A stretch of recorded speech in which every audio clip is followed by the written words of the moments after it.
Reels वाली बहू। प्रज्ञा को रील्स बनाने का बड़ा ही क्रेज है और वो दिन भर रील्स बनाती रहती है।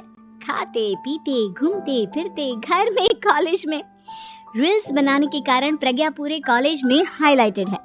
जहां उसकी रील्स सभी को पसंद आते हैं, वहीं मनीषा चिंता में डूबी रहती है। एक रोज जब खाते हुए प्रज्ञा रील्स बना रही होती है, तब मनीषा कहती है, एक मिनट भी चैन नहीं है इस लड़की को। ये नहीं कि खाना तो आराम से खा ले, लेकिन नहीं, अरे थोड़ी देर रील्स नहीं बनाओगी तो आसमान नहीं टूट पड़ेगा। अरे मम्मी, इसी को तो कहते हैं डिटर्मिनेशन। तुम नहीं समझोगी ये सब। भगवान, इस लड़की को सद्बुद्धि दे। जब देखो तब टेढ़ा बाका मुंह बनाती रहती है। मनीषा की बात का प्रज्ञा पर जरा भी असर नहीं होता और वो खाते खाते रील्स बनाती रहती है। दिन बीतने लगते हैं और देखते देखते प्रज्ञा का कॉलेज भी खत्म हो जाता है। आए दिन कोई ना कोई मनीषा को प्रज्ञा की शादी करवाने का सुझाव दे जाता है। सब ठीक ही कहते हैं, प्रज्ञा की शादी कर देनी चाहिए। अपने घर के काम काज में व्यस्त हो जाएगी तो खुद ही ये रील्स और नाच गाना बंद हो जाएगा। मनीषा और प्रेम प्रज्ञा के लिए एक अच्छा लड़का ढूंढने लगते हैं और तभी विकी का रिश्ता प्रज्ञा के लिए आता है, जिसने प्रज्ञा को उसकी रील्स देखकर पसंद कर लिया था। अगले दिन विकी अपने माता पिता के साथ प्रज्ञा के घर पहुंच जाता है और प्रज्ञा साड़ी पहने हाथों में चाय की ट्रे लिए उनके सामने आती है। जब विकी को पसंद है तो हमें भी बहू पसंद है। बहन जी, आप बारात की तैयारी कीजिए। एक बार लड़का लड़की अकेले में बात कर ले तो अच्छा रहेगा। हाँ हाँ, क्यों नहीं। मनीषा विकी को प्रज्ञा के कमरे में भेजती है, जहाँ प्रज्ञा पहले से ही रील्स बना रही होती है। तभी विकी कहता है, आ गए आपके साजन जी। हमारे साथ ये रील्स कंप्लीट करती तो और भी अच्छा रहता। अच्छा जी, अब आ ही गए हैं तो बना ही लेती हूँ आपके साथ। दोनों मिलकर रील्स बनाते हैं। जब वी मीट और तुरंत पोस्ट भी कर देते हैं। फिर विकी कहता है, जब आप साड़ी में चाय लेकर आई तब मुझे लगा कि कहीं मैं गलत घर में तो नहीं आ गया। अब सही है। दोनों की शादी पक्की हो जाती है और शादी के दिन भी प्रज्ञा रील्स बनाने से चूकती नहीं। यहाँ तक कि बारात के समय भी नाचते हुए रील्स बनाती है। सभी लोग प्रज्ञा की तारीफ के पुल बांध देते हैं और प्रज्ञा नाचती गाती अपने ससुराल चली जाती है। सब कुछ अच्छा चल रहा होता है। प्रज्ञा यहाँ भी दिन भर हर चीज की रील्स बनाती रहती है। लेकिन कुछ दिनों के बाद जब सुनीता कहती है, बहू, ये रील्स के साथ साथ कुछ काम भी कर लिया करो। वैसे तुझे और क्या क्या बनाना आता है? मम्मी जी, वैसे तो सब कहते हैं कि मैं सब कुछ अच्छा बनाती हूँ, लेकिन मुझे लगता है कि मैं मैगी अच्छा बना लेती हूँ। हाँ, कॉफी भी अच्छा बना लेती हूँ और मुंह तो सबसे अच्छा बना लेती हूँ। हैं? अच्छा अच्छा। सुनीता अपना माथा पकड़ लेती है और कहती है, बहू, कुछ खाना बनाना भी सीख लेती। मम्मी जी, मैं लंबी प्लानिंग कर रही हूँ। जल्दी ही मैं इतनी फेमस हो जाऊंगी कि मुझे पैसे मिलने लगेंगे।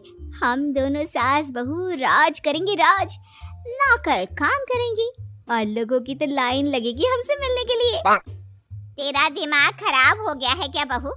हंसी मजाक तक ठीक है, लेकिन इस तरह घर नहीं चलते। जितना जल्दी हो इस घर के तौर तरीकों को सीख लो। प्रज्ञा मुंह घुमाकर चली जाती है और तुरंत उसी वक्त एक रील बनाती है।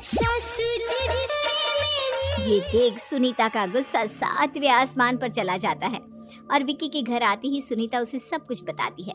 विकी भी अब प्रज्ञा की इन हरकतों से परेशान हो जाता है। तुम टेंशन मत लो मम्मा, मैं देख लूंगा। विकी कमरे में जाता है तो देखता है कि प्रज्ञा रील्स बना रही है।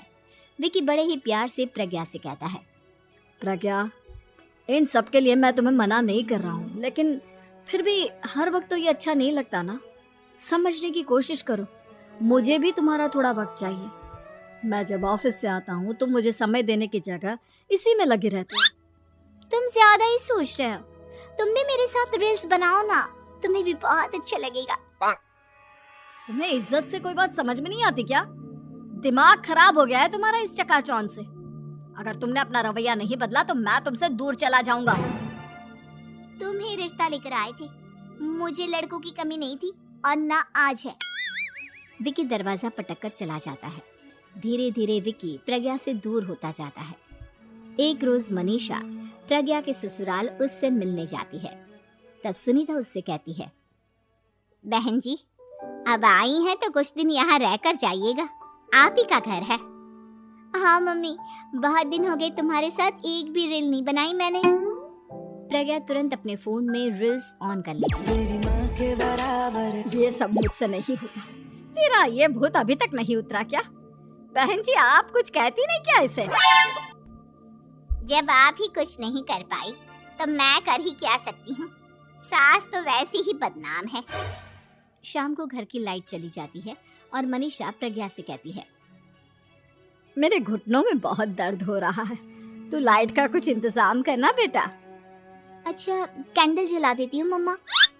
प्रज्ञा गाते हुए कैंडल जलाती है और खिड़की के पर्दे के पास रख देती है।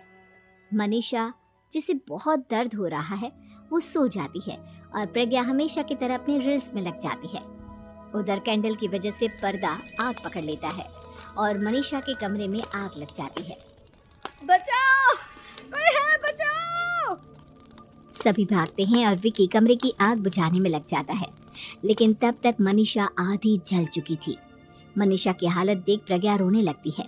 विकी मनीषा को तुरंत हॉस्पिटल ले जाता है और उसे एडमिट कराता है। विकी प्रज्ञा से कहता है, देख लिया ना, तुम्हारे इस नाच गाने की वजह से आज तुम्हारी माँ की जान जाते जाते रह गई। अब पता नहीं तुम और क्या चाहती हो। उधर डॉक्टर कहते हैं, इनकी हालत बहुत नाजुक है, आधे से ज्यादा जल चुकी है।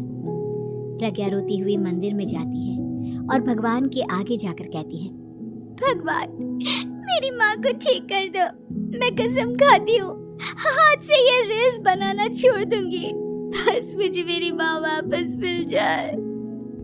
2 दिन बीत जाते हैं और मनीषा खतरे से बाहर आ जाती है। पेशेंट अब ठीक है, आप लोग उनसे मिल सकते हो। सब कोई मनीषा से मिलता है और प्रज्ञा सबके सामने अपना फोन तोड़ देती है। मुझे माफ कर दो मम्मा, मैंने तुम लोगों की बातों को नजरअंदाज किया। बेटा कोई भी चीज जरूरत से ज्यादा खराब है। मैंने तुम्हें रील्स बनाने से कभी मना नहीं किया, लेकिन हर वक्त एक ही चीज तो सही नहीं है। मैं समझ गई हूँ मम्मा, आई एम सॉरी। प्रज्ञा उस दिन से रील्स बनाना छोड़ देती है और पूरी तरह से अपने घर में लग जाती है।